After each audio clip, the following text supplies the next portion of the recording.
cubra con su gracia hasta 1000 generaciones, tu familia y tus hijos y los hijos de tus hijos, que te cubra con su gracia hasta 1000 generaciones, tu familia y tus hijos y los hijos de tus hijos. Hola, ¿qué tal? ¿Cómo están? Bienvenidos. Dios les bendiga a todos los que se conectan desde la Iglesia Misión Cristiana de la Gracia en la ciudad de Palmira, Mendoza, Argentina, a todos los que se conectan en nuestro país, en cada provincia, en los países limítrofes como Chile, Paraguay, Brasil, también Colombia, en los Estados Unidos, ahí en España, que tenemos los hermanos Castro que nos están viendo, también le mandamos saludos desde aquí, desde Mendoza, Argentina.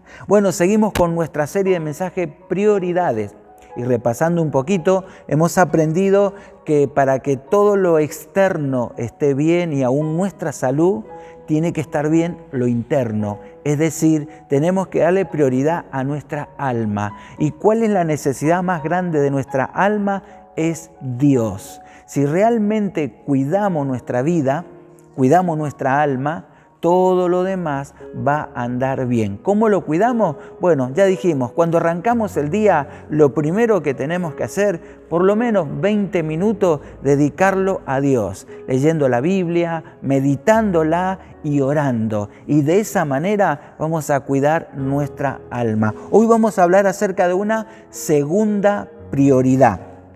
Y antes de leer el texto bíblico, vamos a ubicarnos un poquito en la historia del texto bíblico. Es el apóstol Juan que va a escribir el libro de Apocalipsis, y esto sucedió, lo que va a decir el apóstol Pablo, en el año 90, es decir, después que Jesús murió y resucitó, unos 60 años aproximadamente después. Bueno, ¿qué pasaba en ese tiempo? Bueno, para el Imperio Romano, esta secta, según ellos, de los cristianos, era algo amenazante para su cultura, para su gobierno y para su religión. Entonces, Dominiciano, un emperador romano, en el año 90, va a desatar una feroz persecución. ¿Por qué? Porque el gran temor del Imperio Romano es que estos esclavos nuevamente se alcen en una rebelión contra el imperio.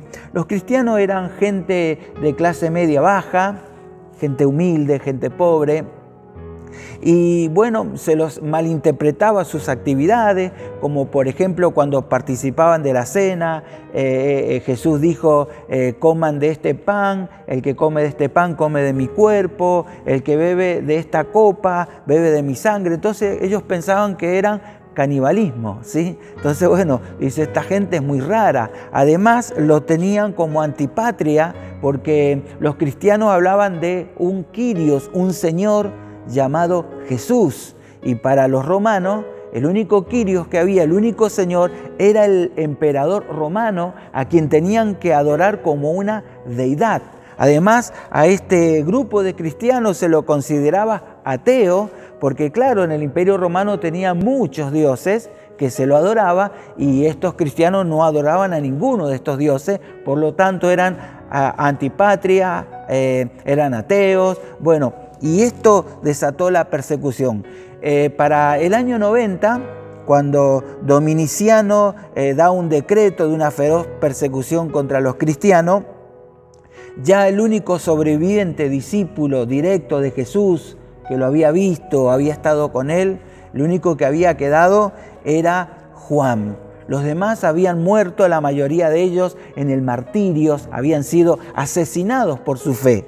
Y se cuenta que a Juan intentaron matarlo, pero no pudieron. Por lo tanto, lo desterraron en la isla de Pasmo. Y ahí, estando en la isla de Pasmo, en Apocalipsis capítulo 1, versículo 10, leemos lo siguiente: en el día del Señor vino a mí el Espíritu y oí detrás de mí una voz fuerte como de trompeta. Y si seguimos leyendo más adelante en los versículos del mismo capítulo, le dice, no temas, le dice Jesús al apóstol Juan, este anciano de aproximadamente 90 años de edad, estando ahí a trabajo forzoso, aislado totalmente, pero no sé cómo hizo Juan, porque no tenía almanaque, no tenía reloj, pero sabía que ese día era el día del Señor. La Reina Valera dice que Juan estaba en el Espíritu, lo que significa que estaba adorando a Dios en el momento en que Jesús lo visitó y le dio una revelación. Y le dice, Juan, aunque quieren exterminar a los cristianos, quiero decirte que este no es el final. Al contrario, voy a revelarte cómo el Evangelio se va a expandir por las edades y por los tiempos, y vas a escribir un libro, el libro de Apocalipsis, que no es un libro temerario que nos pueda asustar, es un libro de revelación, un libro de esperanza para todo cristiano, para todo aquel que quiere buscar de Dios. Y analizando nuestro verso, en el día del Señor, y esto es un dato interesante, es la primera vez que en el Nuevo Testamento se menciona en el día del Señor. ¿Sí? ¿Cuál es el día del Señor? Está asociado en el día del Señor. El Señor en griego es Kyrios, pero en latín es Dominus. Dominus es muy parecido a domingo, ¿sí? Entonces, domingo es el primer día de la semana y vamos a ver que el día del Señor es el primer día de la semana. Así como ocupamos los primeros minutos del día para encontrarnos con Dios, así cuando comienza la semana tenemos que comenzarla adorando y buscando el rostro y la presencia de Dios. Bueno, hay una confusión a veces con los cristianos en cuanto al día de reposo y el día del Señor. Y como que a veces se hace una mezcla entre el día de reposo y el día del Señor, y muchas veces se cree equivocadamente que el día Sabbat, el día de reposo, para nosotros es el día domingo, el día del Señor. Y nada que ver, una cosa con otra, nada que ver, son dos días totalmente diferentes. Vamos a analizar algunas diferencias. Por ejemplo, el día de reposo corresponde al antiguo pacto. Era el antiguo pacto que tenía el día de reposo. Pero el día del Señor corresponde al nuevo pacto. Entonces, ¿cuáles son las diferencias? Que el día Sabbat es el séptimo día, el día en que Dios descansó, y es el último día de la semana. El día del Señor es el primer día de la semana, y ahí empezamos a encontrar diferencias. No es lo mismo una cosa que otra.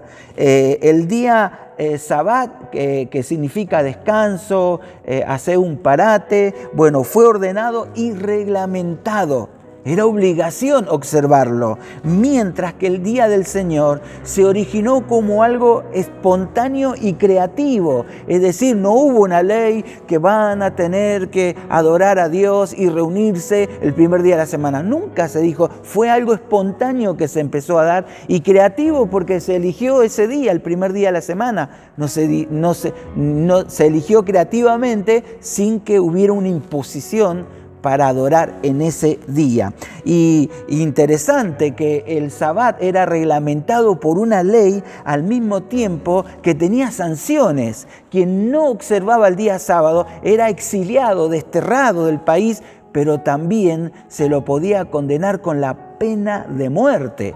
Era bastante serio la cosa, ¿sí?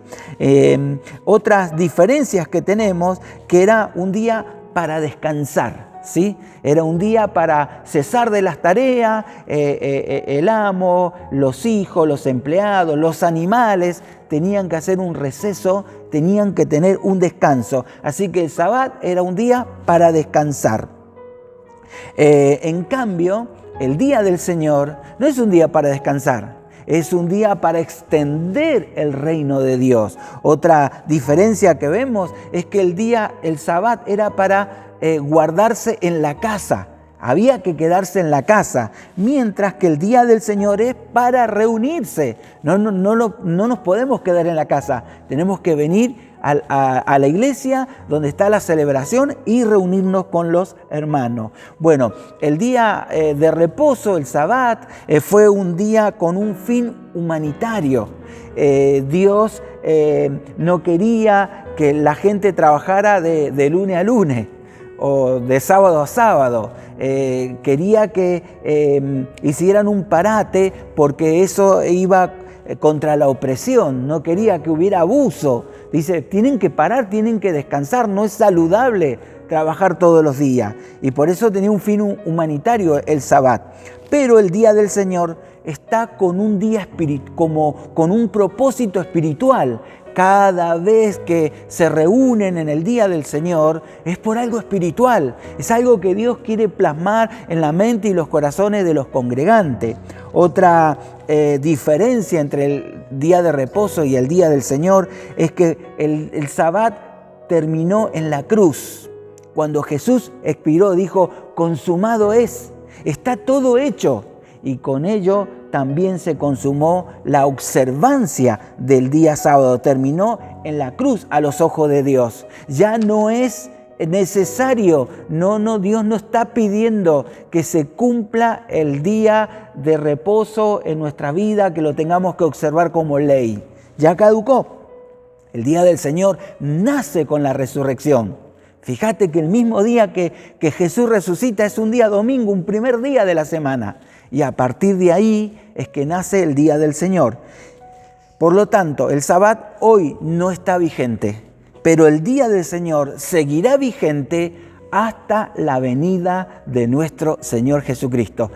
Que nadie te confunda, porque hay gente que está confundida y todavía dice que hay que guardar el día de reposo. Mirá lo que dice la palabra. El apóstol Pablo tuvo que lidiar con judaizantes en aquella época y hasta hoy en día se está lidiando con judaizantes, con gente que quiere seguir observando algo que ya caducó. Por eso Colosenses 2:16 nos dice, no se sientan obligados a celebrar las festividades judías o días de descanso, Sabbat, día de reposo. Esas son cosas del pasado, imágenes borrosas de lo que estaba por venir. Pero ahora tenemos a Cristo que es la realidad. Si la Biblia es clara, o sea, no hay que observar el día sábado, porque eso era una sombra de Cristo y Cristo nuestro eterno y verdadero descanso. De manera que el día del Señor no es una ley, es una expresión espontánea de los que aman a Jesús con un propósito, honrarlo al Rey. Esa es la razón por qué celebramos el día del Señor, el primer día de la semana, para serte más específico, el día domingo. Bueno, ¿qué cosas ocurren en el día domingo, en el día del Señor? 7 cositas vamos a mencionar y vamos a hacerlo breve. Número 1, es un día para celebrar la esperanza. El primer día del Señor fue celebrado porque Jesús resucitó ese día. Las mujeres fueron al cementerio para llevar ungüentos y perfumes y para ver la tumba, visitar la tumba de Jesús. ¿Y qué se encontraron? Que la piedra de la tumba estaba corrida, adentro Jesús no estaba y un ángel le dijo, ¿por qué buscan entre los muertos al que vive? Así que las mujeres le avisaron a los discípulos, a los varones no lo creyeron y fueron a la tumba, efectivamente la vieron vacía y dijeron, bueno, no está el cuerpo, pero no quiere decir que haya resucitado. No les creían. Y entonces en el Evangelio de Juan, capítulo 20, versos 19 y 20, leemos lo siguiente. Ese domingo, el que estamos hablando, el primer domingo de resurrección, al atardecer, los discípulos estaban reunidos porque tenían miedo. De pronto, Jesús estaba de pie en medio de ellos. La paz sea con ustedes, dijo. Mientras hablaba, les mostró las heridas de sus manos y su costado, y ellos se llenaron de alegría cuando lo vieron. El día del Señor es un día para celebrar esperanza. mucha gente rota y por ahí. Pero cuando venimos a una reunión en el día del Señor, celebramos esperanza, porque el que está enfermo se sana, ocurren milagros, los matrimonios destrozados se restauran, la persona adicta que está lidiando con sus ataduras es liberada. No es un día solemne como que no hablen tan fuerte como si fuera un velorio. No, es un día donde gritamos, saltamos, sonreímos. ¿Por qué? Porque es un día para celebrar la esperanza que nos dio la resurrección de Jesucristo. Segundo lugar, es para experimentar el Espíritu de Dios, el Espíritu Santo. En Juan 20, 19, 21, 22 dice, ese domingo, o sea, ese mismo primer día de la semana, ese día del Señor, ese mismo día, al atardecer, una vez más le dijo, como el Padre me envió a mí, así los envío a ustedes. Entonces sopló sobre ellos y les dijo, reciban el Espíritu Santo. La experiencia más grande que pueden experimentar los seguidores de Jesús es esta, la llenura, la visita del Espíritu Santo en nuestros corazones. La Biblia dice que todos somos el templo, somos en plural el templo del Espíritu Santo. Eduardo solo no es el templo, pero varias personas congregadas en el nombre de Jesús formamos el templo del Espíritu de Dios, donde el Espíritu Santo se mueve con poder y gloria. Lo tercero que ocurre en el día del Señor es que es un día para compartir el amor y la esperanza. Nos dice Juan 20, el verso 26. 8 días después, qué casualidad, ¿verdad? Otro día, otro primer día de la semana, ¿sí? Otro primer día de la semana, los discípulos estaban juntos de nuevo. Ya vemos el primer día del Señor, el día de la resurrección, el segundo domingo, el segundo primer día de la semana, están de nuevo reunidos los discípulos. Entonces Jesús vuelve a aparecer. Entonces le dijo a Tomás, esta vez se aparece con una misión específica. Le dijo a Tomás, ya no seas incrédulo, sino cree. Y cuando Tomás lo vio a Jesús, cayó de rodillas, dijo, Señor mío y Dios mío. Bueno, el día del Señor es una celebración, es un encuentro con Dios para todas esas personas que tienen dudas. Sí, no es fácil creer. Nos asaltan muchas dudas, pero cuando venís a un lugar como este, en el día del Señor, el Espíritu de Cristo, por medio del Espíritu Santo, te saca toda incredulidad, porque cuando estamos juntos, reina el amor de Dios y la esperanza. El apóstol Pablo escribió a la carta en la iglesia en Corinto, en 1 Corintios 14, 23 en adelante, dice, cuando la iglesia se encuentra reunida y entra un no creyente al oír lo que todos están diciendo, adorará de rodillas a Dios y reconocerá que Dios está verdaderamente entre ustedes. Está hablando de gente no creyente que está en una celebración en el día del Señor, y cuando ve cómo la gente es usada por Dios, cómo la gente está llena del Espíritu Santo, de rodillas, creerán en Dios. Y ustedes saben que en el corazón de Dios lo que más Él anhela es que un pecador se arrepienta, porque en el cielo hacen fiesta. Esto sucede en un día del Señor. Cuarto lugar, es un día para adorarle juntos. ¿Qué se hace? ¿Qué contiene el día del Señor? Es un día de adoración. Hechos 27, cuando el apóstol Pablo y su equipo misionero visitan a los creyentes en Troas, dice, el primer día de la semana, ya se habían acostumbrado que el primer día de la semana, interesante porque es el primer día laboral y es el primer día que se consagra a Dios, habían tomado como costumbre reunirse. Dice, al primer día de la semana nos reunimos con los creyentes locales, los de Troas, para participar de la cena del Señor. Es un momento para adorar. Y Jesús, en Lucas 29, 19, ese día previo a su muerte, crucifixión en la cruz, en el aposento alto, instituyó la cena y Jesús dijo, hagan esto en memoria de mí. Y esto sí lo estableció. Pero fue la primera cena. No dijo cuándo, no dijo cada tantos días, sino dijo, hagan esto en memoria de mí. Los primitivos creyentes entendieron, bueno, si esto que nos ordenó el Señor, ¿cuándo lo podemos hacer?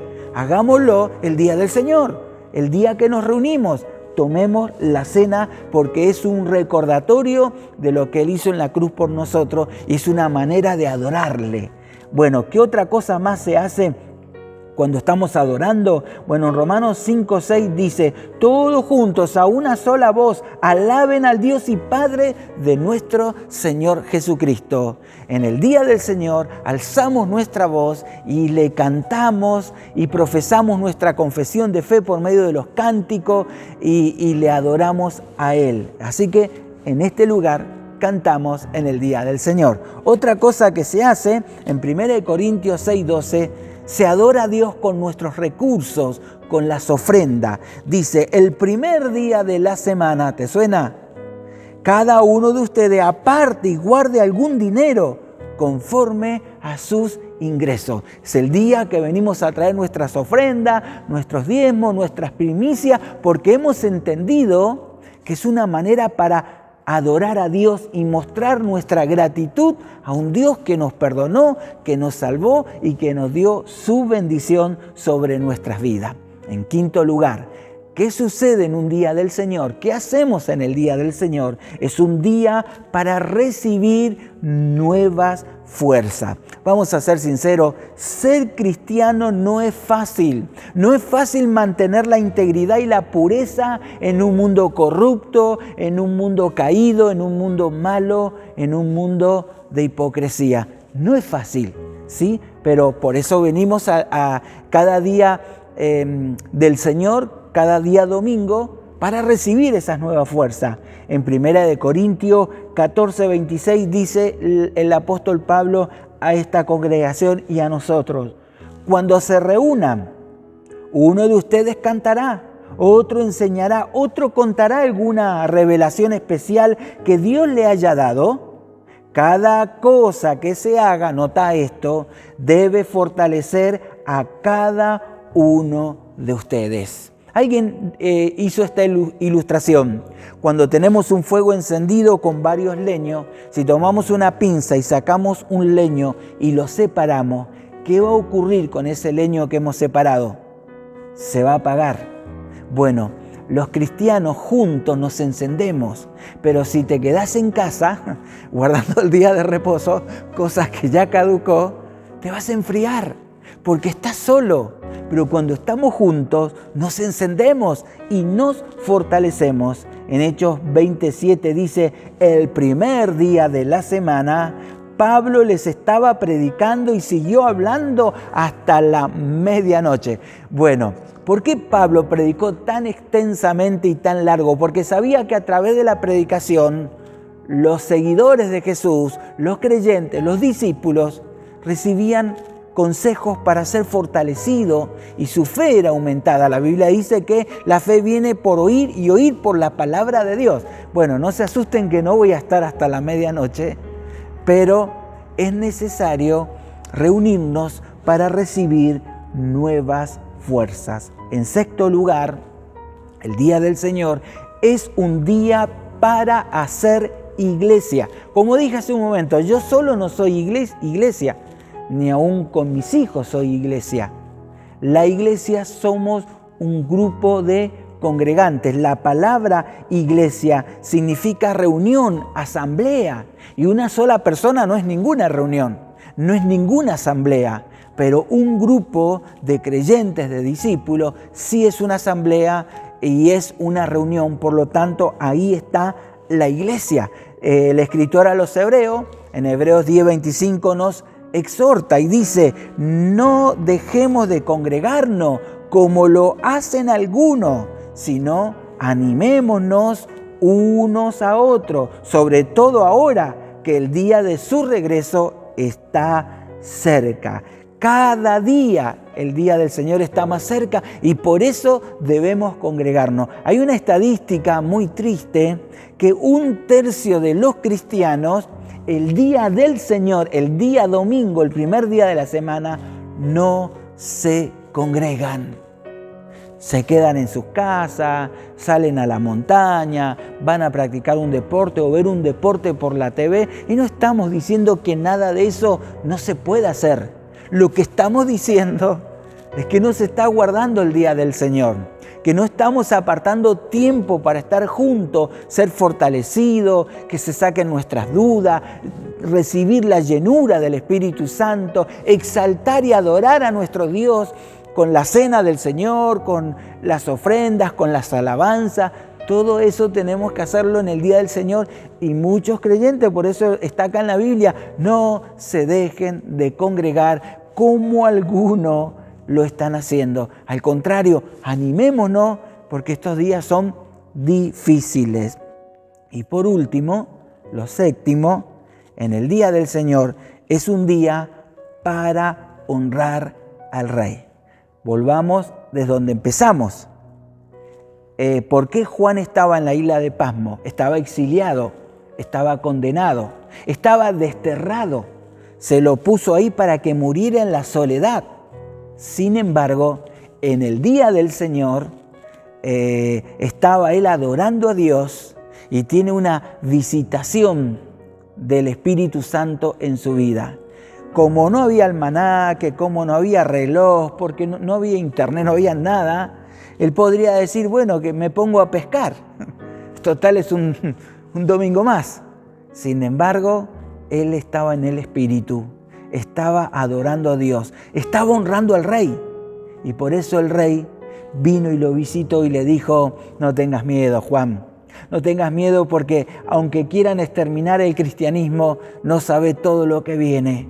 Millares y millones van a crecer, las iglesias se van a expandir, van a ocurrir cosas, pero al final será tocada desde los cielos la trompeta celestial y bueno, habrá gran victoria y gran gozo.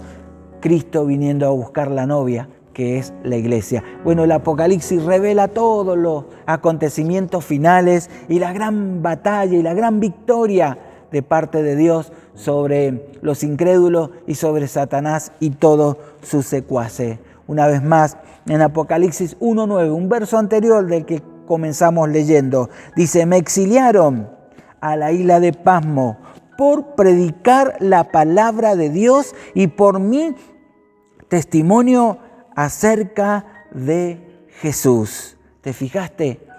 Estaba ninguneado, marginado, pero él entiende que tiene que honrar a su Rey y por eso no lo puede pasar por alto. Se dedica a adorar a Dios en el día del Señor.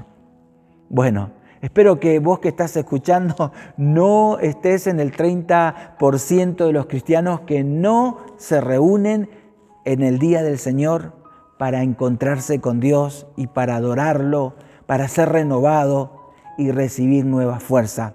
Porque esta es nuestra segunda prioridad, honrar al Rey. Y vuelvo a repetir, no es que este día del Señor esté reglamentado, es algo espontáneo, es algo creativo. Y no estamos diciendo que qué es lo que podés hacer y qué no podés hacer.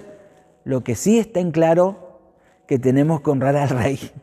Y cuando tenés que honrar al Rey, tenés que dejar de lado un montón de cosas que no es honrar al Rey. Dios te bendiga ricamente. Ojalá que cada primer día de la semana, para que esa semana sea una semana de bendición, podás tener tu encuentro con Dios, que se llama culto, que significa adorar a Dios, encuentro con Dios. Y lo necesitamos. Y cuando eso lo hacemos, honramos al Rey. Dios te bendiga. Vamos a orar. Padre Dios, te damos gracias.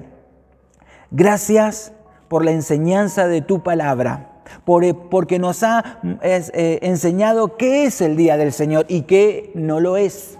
Señor, no es un día de reposo, no es un intercambio, cambiamos del sábado para el lunes, para el domingo, sino que es un encuentro con Dios, algo que surgió espontáneamente, pero que va a seguir hasta que tú regreses. Señor, que tomemos en serio el consejo de la carta a los hebreos. No nos dejemos de congregar, que no haya ninguno que tenga esa costumbre. Ayúdanos y danos fuerza para estar aquí en cada primer día de la semana, consagrando nuestros días y nuestra vida a aquel que nos creó y nos salvó, a Jesucristo. Te bendigo en esta hora para que puedas tener esta prioridad en tu vida. Cada primer día de la semana vienes a la iglesia para adorar a Dios, exaltarlo, bendecirlo y poder empezar los días que siguen laborales con la bendición del Altísimo. Dios, gracias por tu palabra. Oramos en el nombre de Jesús. Amén y amén. Que Dios te bendiga ricamente. Jesús, tu belleza conquistó mi corazón.